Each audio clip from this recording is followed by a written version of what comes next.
Now faith is the assurance of things hoped for, the conviction of things not seen. It is faith which gives substance to our hopes, and it is through faith that we hold fast to the belief that there is something more, to that greater vision.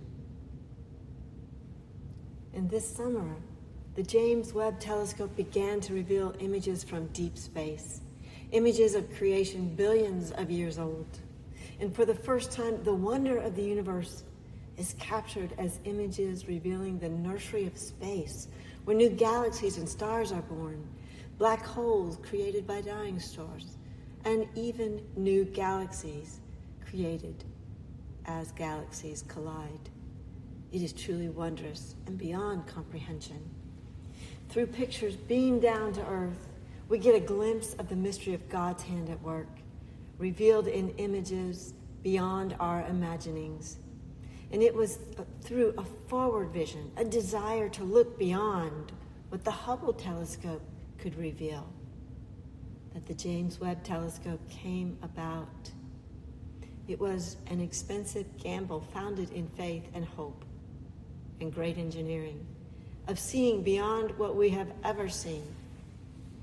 It is faith which carries us onward in our journey with God as we embrace the conviction of things not seen.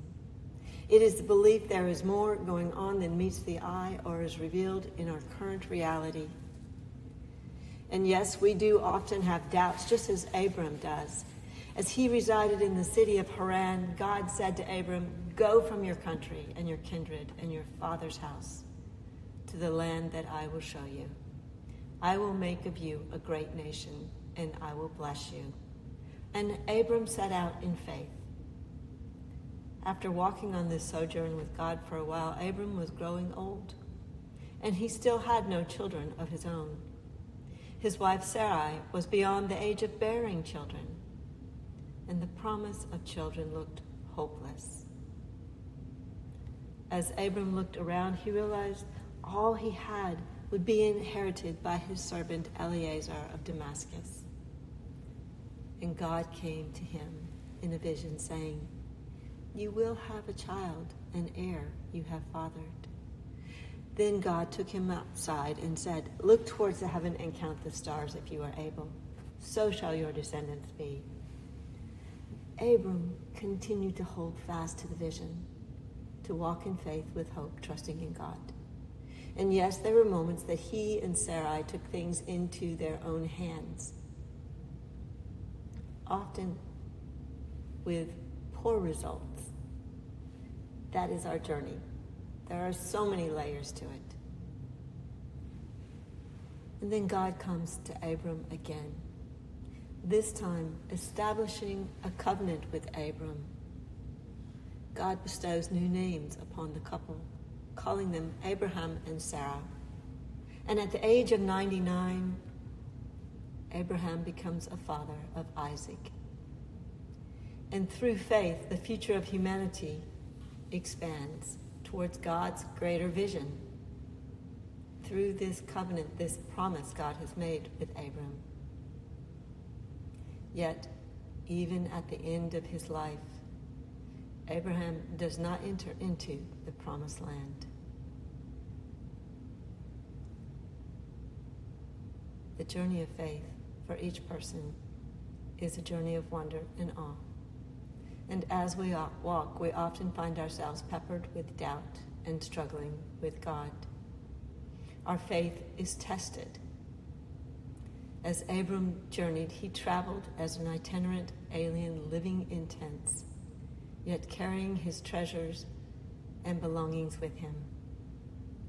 Yet in the gospel today, Jesus says to his disciples to sell their possessions and give alms. Make purses that do not wear out. The promise is an unfailing treasure in heaven that cannot be taken away.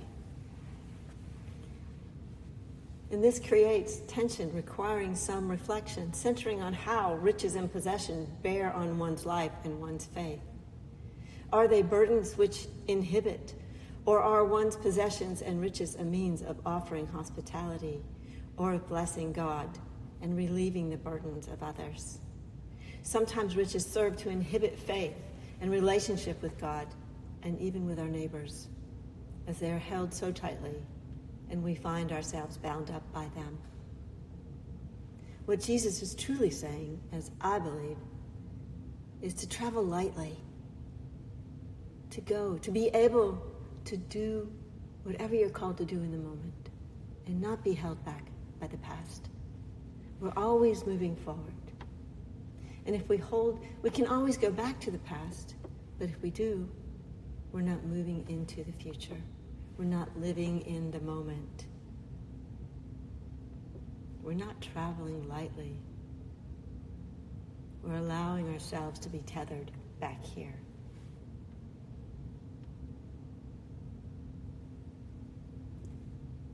So perhaps it might help to reflect upon the following questions.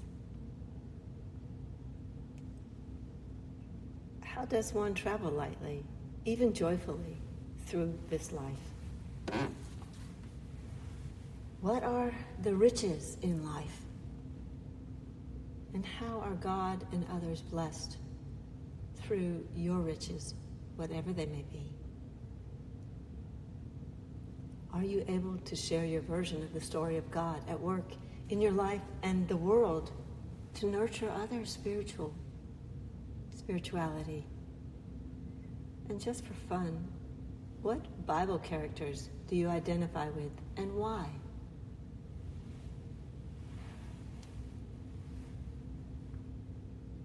Holding on to a vision,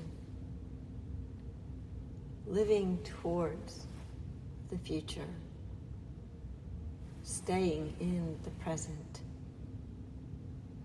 is how we journey, ever ready, ever prepared to serve God and to serve neighbor, and to love God and our neighbor. Today there are so many divisions in our world. Yet if we go back to the images from outer space and look at that very first picture of the Earth, the beautiful blue Earth, first taken by the Apollo astronauts in the 1960s.